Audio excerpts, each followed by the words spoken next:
Everyone talks about being locked in.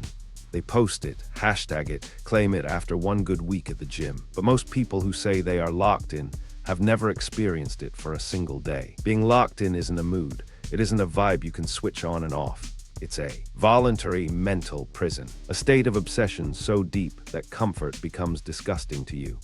And what I'm about to reveal will change how you see discipline, sacrifice, and success forever. Because being truly locked in changes you in ways nobody warns you about. Social media turned locked in into a personality trait you can wear like a hoodie. Someone goes to the gym 3 days in a row and suddenly they're locked in. Someone reads one book and posts grinding mode activated. No, that's not locked in. That's entertainment disguised as effort. Being truly locked in means you've made a decision so final, so absolute, that your daily life becomes unrecognizable to the person you were 6 months ago. As Kobe Bryant once said, "I can't relate to lazy people. We don't speak the same language. I don't understand you. I don't want to understand you." That's not arrogance. That's a man who built his entire identity around a singular focus. When you are locked in, your identity merges completely with your mission. You stop being a person who does the work. You become the work itself. Your hobbies change. Your friends change. Your tolerance for nonsense drops to zero. And the strangest part is you don't feel like you're sacrificing anything, because everything that doesn't serve the mission starts to feel like dead weight. And that realization reveals the most dangerous enemy standing between you and your locked-in state. Most people think the opposite of success is failure. It's not. Comfort is the real killer. Failure at least teaches you something. Failure at least moves you forward. But comfort wraps around your potential like a warm blanket and whispers, "You're fine where you are, just relax." And you listen because comfort feels safe. A ship in harbor is safe, but that is not what ships are built for. When you're truly locked in, comfort becomes your enemy. Not because you hate feeling good, but because you've learned that comfort is where dreams go to die quietly.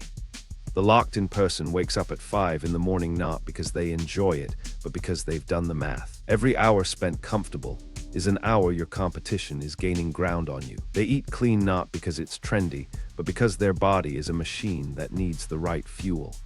They say no to plans not because they're antisocial, but because they know exactly what those hours are worth. Comfort is a slow poison that kills ambition without leaving a single trace. And once you see it for what it really is, you'll notice something about the people who have truly escaped it. Something the world never gets to see. Here's something nobody posts about: the silent mornings.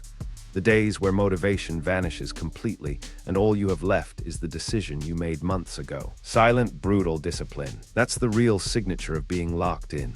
Not the highlight reel, not the motivational post, not the gym selfie with perfect lighting. It's Tuesday at 2 in the afternoon when nobody's watching and you still do the work anyway. As Jocko Willink puts it, discipline equals freedom. And he's right. But what he doesn't mention is that discipline also equals loneliness, boredom, and doing the same thing for the 700th time when your brain screams for something new. If this is resonating with you right now, hit like and subscribe to keep unlocking the mindset that separates the top 1%. Because this goes even deeper than you think. The person who's locked in doesn't need to announce their discipline. Their results speak louder than any post ever could. And that productive silence can only exist when you've eliminated the one thing that destroys it without you even realizing. Your phone buzzes, a notification, a text, a news alert, another scroll through social media that was supposed to last 5 seconds but swallowed 40 minutes of your life. Noise, that's what most people live inside of every single day. A constant stream of noise that fragments their attention into 1,000 useless pieces. When you're locked in, you become ruthless about what enters your mental space. The ability to focus attention on important things is a defining characteristic of intelligence. You delete apps, you mute group chats, you stop watching the news, not because you don't care, but because you've realized that information without application is just noise dressed up as knowledge. Think about it like this. Your brain is a garden. Every piece of content you consume is a seed. Focus or distraction. You choose what grows. The locked-in individual plants only what serves the harvest they're building. Everything else gets pulled out like weeds. Most people are drowning in information and starving for actual wisdom. And once the noise is gone, you're left with something terrifying. The raw, unfiltered hours where the real work lives. There's a time of day that reveals everything about who you really are. It's not the morning when you feel fresh and motivated. It's not the afternoon when momentum is rolling. It's the hours between what you want and what you're willing to endure to get it. The dark hours, the late nights reviewing your plan for the 15th time, the early mornings when your body begs for more sleep, but your mission won't allow it. As Marcus Aurelius wrote in his private journal, at dawn, when you have trouble getting out of bed, tell yourself, I have to go to work as a human being. A Roman emperor was locked in 2,000 years ago, and his words still apply because human nature hasn't changed. The dark hours test what the daylight promises. Anyone can talk about their dreams when the sun is shining. But what happens when the lights go off? What happens when nobody is there to applaud or encourage you? You keep going anyway. That's the answer, and that's why so few people are truly locked in. Because the dark hours demand everything and offer nothing immediate in return. And surviving them requires winning a war most people don't even know they're fighting. Nobody tells you this, but being locked in is exhausting. Not physically, mentally. Every single day, your brain launches a full-scale attack against your discipline. Warfare. It whispers doubts, it manufactures excuses. It reminds you of how comfortable quitting would feel, and you have to fight it every single day. The mind is everything. What you think, you become. That's not a quote for a poster. That's a battlefield report. Your thoughts are either soldiers fighting for your mission or saboteurs working to destroy it. 1, your mind will tell you to rest when you've barely started. 2, it will compare you to others who seem further ahead. 3, it will romanticize the comfortable life you left behind. 4, it will convince you tomorrow is a better day to begin. Those aren't just thoughts. Those are strategic attacks designed by your own brain to keep you safe, small, and predictable. The locked-in mind treats every weak thought as an intruder that must be removed. You don't negotiate with those thoughts. You don't entertain them. You identify them, reject them, and return to work. Identify, reject, execute. That cycle is relentless, and eventually it forces you into a decision that will cost you something precious. Here's the part nobody wants to hear. When you truly lock in, some people will have to go, not because they're bad people, not because you don't love them, but because their energy, their habits, their mindset is actively pulling you backward. You'll start noticing it slowly. The friend who mocks your ambition disguised as a joke. The family member who says be realistic every time you mention your goals.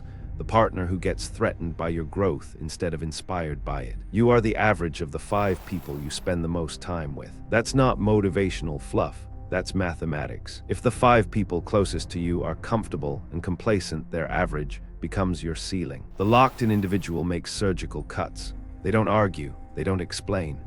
They quietly adjust their circle until every person in it either supports the mission or is the mission. Burning bridges to nowhere is how you build roads to everywhere. It sounds harsh, and it is, but being locked in was never supposed to be comfortable. Effective, not comfortable. And those decisions carry a price tag that few people are honest enough to acknowledge. Everything in life has a price. Being locked in has one of the highest. Cost. You'll miss events, parties, vacations, lazy Sundays, spontaneous road trips with friends. You'll watch people you care about live what looks like a normal, happy life while you're grinding alone at midnight. And there will be moments, quiet, brutal moments, where you wonder if you made the right choice. The price of anything is the amount of life you exchange for it. Read that again. The amount of life you exchange. When you're locked in, you're trading comfort, leisure, and sometimes even your peace of mind for a future version of yourself that doesn't exist yet. You are paying right now for a life that only exists in your imagination. That's an act of faith that very few people have the courage to perform.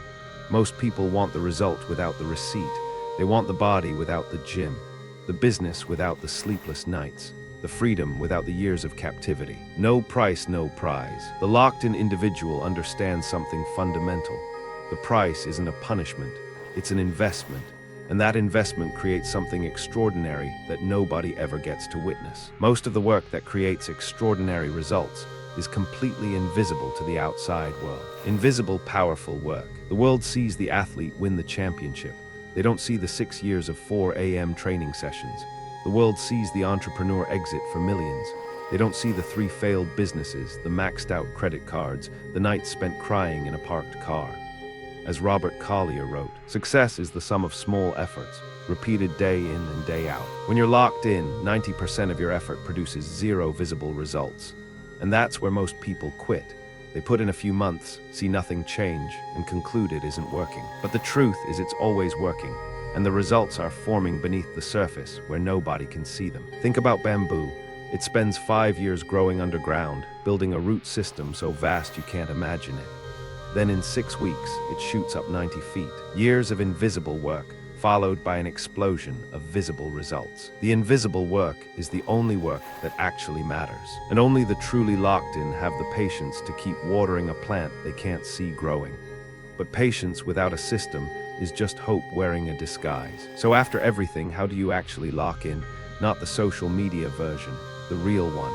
It starts with a single, irreversible decision. Decide. Not a goal, not a wish, not a New Year's resolution. A decision that burns so deep it becomes part of your identity. Until one is committed, there is hesitancy. The moment one definitely commits, then providence moves too. Once that decision is made, the protocol begins. 1. Define the one thing that matters above all else. 2. Eliminate every distraction that doesn't serve it. 3. Build a daily system that moves you forward without motivation. 4. Accept the price and stop negotiating with yourself. 5. Trust the invisible work, even when you see no results. That's the code. It's not complicated. Simple to understand, but brutally difficult to execute every single day. And that's exactly what separates the locked in from the locked out. Not talent, not luck, not opportunity.